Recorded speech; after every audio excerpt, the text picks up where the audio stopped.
ನಮಸ್ಕಾರ, ನ್ಯೂಸ್ 26ಗೆ ಸ್ವಾಗತ. ಪಟ್ಟಣದಲ್ಲಿ ಶಿಕ್ಷಕರ ದಿನಾಚರಣೆ ಕಾರ್ಯಕ್ರಮ. ಯಳಂದೂರು ಪಟ್ಟಣದ ಡಾಕ್ಟರ್ ಬಿಆರ್ ಅಂಬೇಡ್ಕರ್ ಸಮುದಾಯ ಭವನದಲ್ಲಿ ಸೋಮವಾರ ಜಿಲ್ಲಾ ಪಂಚಾಯತ್ ಹಾಗೂ ಶಿಕ್ಷಣ ಇಲಾಖೆ ತಿಪ್ಪ ಅಧಿಕಾರಿಗಳ ಕಚೇರಿ ಯಳಂದೂರು ವತಿಯಿಂದ ಏರ್ಪಡಿಸಿದ್ದ ಶಿಕ್ಷಕರ ದಿನಾಚರಣೆ ಕಾರ್ಯಕ್ರಮವನ್ನು ಶಾಸಕ ಎಆರ್ ಕೃಷ್ಣಮೂರ್ತಿ ಉದ್ಘಾಟಿಸಿ ಮಾತನಾಡಿದರು. ಶಿಕ್ಷಕರು ತಮ್ಮ ಹೊಣೆಗಾರಿಕೆಯನ್ನ ಅರಿತು ಅದಕ್ಕೆ ತಕ್ಕಂತೆ ಕರ್ತವ್ಯ ನಿರ್ವಹಿಸಬೇಕು. ದೇಶದಲ್ಲಿ ನಿರಂತರ ಬದಲಾವಣೆಗಳು ಆಗುತ್ತಲೇ ಇವೆ. ಇಂತಹ ಬದಲಾವಣೆಗಳು ಸಕಾರಾತ್ಮಕವಾಗಿರಬೇಕು ಮತ್ತು ರಾಷ್ಟ್ರದ ಅಭಿವೃದ್ಧಿಗೆ ಪೂರಕವಾಗಿರಬೇಕು.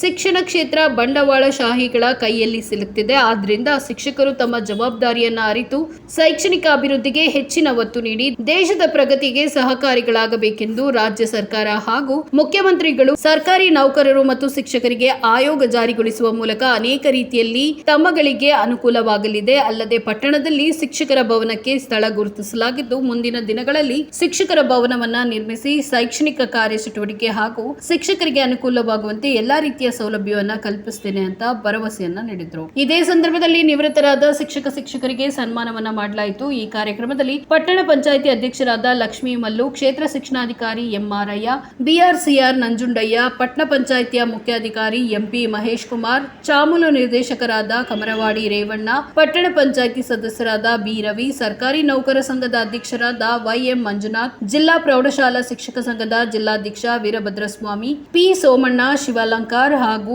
ತಾಲೂಕಿನ ಎಲ್ಲ ಶಿಕ್ಷಕಿಯರು, ಶಿಕ್ಷಕರ ಸಂಘದ ಪದಾಧಿಕಾರಿಗಳು ಭಾಗವಹಿಸಿದ್ರು. ವರದಿ ಎಸ್ ಪುಟ್ಟಸ್ವಾಮಿ ಹೊನ್ನೂರು, ನ್ಯೂಸ್ 26 ಕನ್ನಡ, ಚಾಮರಾಜನಗರ.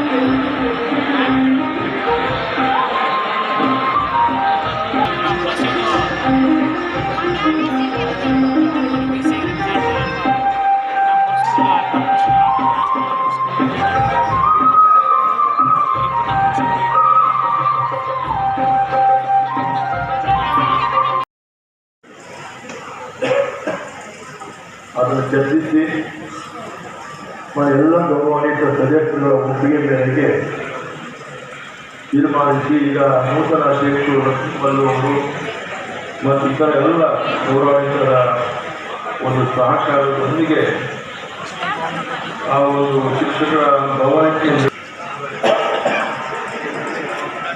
ಶುಭ ಸಂದೇಶ ಒಂದು ಉಡುಗೊರೆ ಅಂತ ಏನೇನು ಕಾಣಿಸಿದ್ರು ಅದರ ಭೂಮಿ ಪೂಜೆಯನ್ನು ನಿಮ್ಮೆಲ್ಲರ ಸಹಕಾರದಿಂದ ಆ ಆದೇಶ ಹೊರಟಿ ಬಂದ ಮೇಲೆ ಶಿಕ್ಷಕರ ಭವನದ ಭೂಮಿ ಪೂಜೆಯನ್ನು ಕೂಡ ನಾನು ಮಾಡುವಂಥ ವ್ಯಕ್ತಪಡಿಸಿ ಇವತ್ತು 5ನೇ ತಾರೀಕು ನಡೆಯಬೇಕಾಗಿದೆ. ಅದು ತಾಯಿಯು ಮಗುವಿನ ಗರ್ಭವ್ಯವಸ್ಥೆಯಿಂದ ಜೋಪಾನ ಮಾಡಿ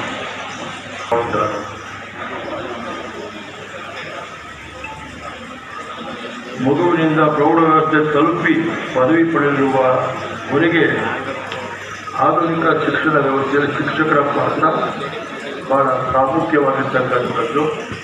ಹಾಗಾಗಿ ನಾವೆಲ್ಲರೂ ಕೂಡ ಹೆಚ್ಚಿನ ರೀತಿಯಲ್ಲಿ ಗ್ರಾಮೀಣ ಪ್ರದೇಶದಲ್ಲಿ ವಾಸ ಮಾಡ್ತಕ್ಕಂಥ ರೈತಾಪಿ ಕೃಷಿ ಕಾರ್ಮಿಕರ, ಕೂಲಿ ಕಾರ್ಮಿಕರ, ಬಡವರ ಮಕ್ಕಳ ಶೈಕ್ಷಣಿಕ ಗುಣಮಟ್ಟವನ್ನು ನಾವು ವೃದ್ಧಿಸುವಂತಾಗಲಿ ಅಂತೇಳಿ ಈ ಸಂದರ್ಭದಲ್ಲಿ ನಾನು ತಮ್ಮಲ್ಲಿ ಪ್ರಾರ್ಥಿಸಿಕೊಂಡು ಹೆಚ್ಚಿನ ಅವಕಾಶವನ್ನು ಈ ಸಂದರ್ಭದಲ್ಲಿ ತೆಗೆದುಕೊಂಡೆ.